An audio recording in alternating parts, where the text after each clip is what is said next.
A couple of times I've done that with, I've got some, writer groups, and one of them was that we would do so many words a day. And we set the goal for, like, mine was 2,500 words a day. Usually I don't look at the word count, but I had agreed to do it that way this time. And 20, I ended up the best day I had, I wrote 10,000 words. It was just like, it just flowed, and that was so great. And I know I wouldn't have done it if I hadn't said, okay, I'm going to do at least 2,500 words. I do think there's a certain, mindset, that, and writing comes easier for some of us than for others. Absolutely, I do think that. And you notice that as a teacher. You can tell which people are, where it's easy versus, people struggle at it, even though they want to write.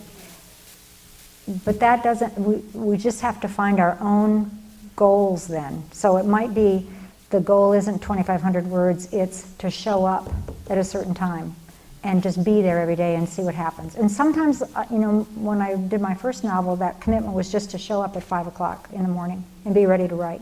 And sometimes I wrote hardly anything. Sometimes I actually fell asleep at the computer. And sometimes I did quite a few words. But I was always feeling good about what my project was, how my project was going, because I had kept the commitment to myself to show up.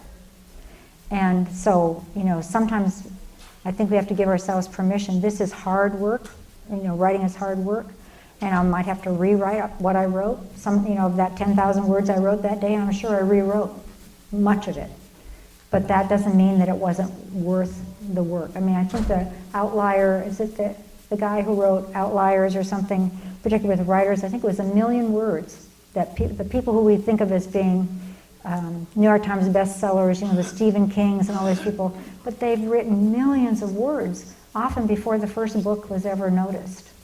And it's part of that persevering and keeping going.